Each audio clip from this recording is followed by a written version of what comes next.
Hello my friends, welcome back to my YouTube channel. හැමදාම ඔයාලා හැමෝම ආදරෙන් පිළිගන්නවා PNK's Lifestyle YouTube channel එකට. ඉතින් අද මම කතා කරන්නේ ඔයාලට වැදගත් වෙන study tips කීපයක්.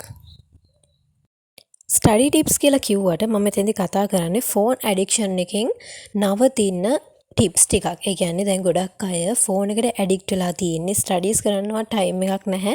ඒ තරම් ෆෝන් එකට ඇඩික්ට් වෙලා තියෙන්නේ. ඉතින් ඒ හින්දා ඒ ඇඩික්ෂන් එකෙන් බේරෙන්න නැත්නම් ඒ ඇඩික්ෂන් එකෙන් ගැලවෙන ටිප්ස් ටිකක් තමයි මම ඔයාලට මෙතෙන්දි කතා කරන්නේ. මේක ආදරෙන් මතක් කරන බෑග්ග්‍රවුන්ඩ් නොයිස් එක ඇහෙනවා නම් ඒ ගැන ගණන් ගන්න එපා. සහ මම පොඩක් අසනීප වෙලා වගේ ඉන්න නිසා වොයිස් එකේ ප්‍රශ්න ඇති. ඒකත් එච්චර ගණන් ගන්න එපා. එහෙනම් යමු අපි අපේ පළවෙනි ටිප් එකට. ඉතින් පළවෙනි ටිප් එක විදිහට මම තෝරගත්තේ notification off කරන්න කියන එක. අපි පාඩම් කරන්න ගියාට පස්සේ අපේ මොලේ වෙන දේවල් වලට යොමු වෙන ප්‍රධාන හේතුවක් තමයි notification on කරලා තියෙන එක. විශේෂයෙන්ම YouTube, Facebook, WhatsApp වගේ social media වල notification අපි on කරලා තිබ්බම වෙන්නේ අපි පාඩම් කරන අතරතුර notification එකක් ආපු ගමන් අපේ හිත කියනවා notification එක ගිහින් බලන්න කියලා. අර පාඩම් කරන එකට හිත නැහැ. එතකොට කොහොමද ගිහින් notification එක බලන්න කියලා ෆෝන් එක අතට ගන්නවා. අන්තිමේට ගොඩක් වෙලා ෆෝන් එක ඔබලා වෙලාවත් නිකන් කාලා දාලා තමයි අන්තිමේට බැලුවම සිද්ධ වෙලා තියෙන්නේ. ඉතින් ඒ හින්දා වල මුලින්ම කරන්න ඕනේ පාඩම් කරන්න යන්න කලින් ෆෝන් එකේ තියෙන notifications off කරලා දාන එක. ඉතින් අපේ මේ වීඩියෝ එකේ දෙවෙනි ටිප් එක විදිහට මම තෝරගත්තේ ෆෝන් එක දුරින් තියන්න කියන එක.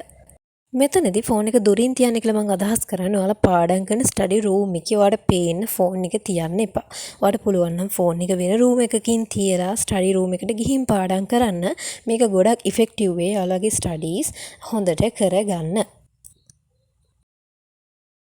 අද මේ වීඩියෝ එකේ ඊළඟ ටිප් එක විදිහට මම තෝරගත්තේ සෝෂල් මීඩියා වලට ලිමිට් දාන්න කියන එක. මොකද ගොඩක් අය සෝෂල් මීඩියා වලට ගියාට පස්සේ යාලට කාලය යනවා දැනෙන්නෙත් නැහැ. එයාලගේ වැඩ කරගන්න බැරි වෙන එක දැනෙන්නෙත් නැහැ. නිකම්ම කාලේ කාලා දානවා සෝෂල් මීඩියා වල උඩපල්ලෙහා ගිහිලා. ඉතින් ඒ හින්දා ඔයාලට පුළුවන් නම් දවසට මෙන්න මෙච්චර කාලයක් තමයි මම WhatsApp ඉන්නේ, Facebook ඉන්නේ, YouTube ඉන්නේ කියලා සෝෂල් මීඩියා වලට ලිමිට් එකක් දාගන්න. ඔයාලට පුළුවන් වෙයි ඉතුරු කාලෙම ඔයාලගේ ස්ටඩීස් වලට යූස් කරන්න. මේ වීඩියෝ එකේ අවසාන ටිප් එක විදිහට මම ඔයාලත් එක්ක ෂෙයා කරගන්නේ නිතරම ඔයාලගේ ඊඩේ මතක් කරන්න. ඔයාලා පාඩම් කර කර ඉන්න අතරතුරදී ඔයාගේ හිත කිව්වොත් ගිහින් ෆෝන් එක ගන්න, ෆෝන් එක චුට්ටක් කළා ඔබන්න, සෝෂල් මීඩියා යන්න වගේ දේයක්. ඔයාලට පුළුවන් නිතරම ඔයාගේ ඊඩේ මතක් කරගන්න. එහෙම නැත්නම් ඔයාගේ ටේබල් එකේ පැත්තකින් හීනෙට අදාළ පික්චර්ස් ටිකක් අලවලා තියාගන්න. නැත්නම් ඔයාලට පුළුවන් මොටිවේෂන් ටිකක් අලවලා තියාගන්න. මේ වගේ දේවල් වලින් ඔයාලට ඔයාලගේ හීනේ මතක් කරගන්න පුළුවන්. ඉතින් මම අසනීපත් වෙලා ඉන්න හින්දා මේ සතියේ සෞද වීඩියෝ එක මම එච්චර ලොන් වීඩියෝ එකක් විදිහට ගේන්න හිතන් හිටියෙත් නැහැ. මට ඒක කරගන්න පුළුවන් කමක් තිබුණෙත් නැහැ. ඉතින් ඊළඟ වීඩියෝ එක මම ඊට වඩා ලොන් වීඩියෝ එකක් ගෙනත් දෙන්නම්. එහෙනම් හැමෝම සතුටින් පරිස්සමෙන් ඉගෙන ගිහින් එන්න. බයි බයි.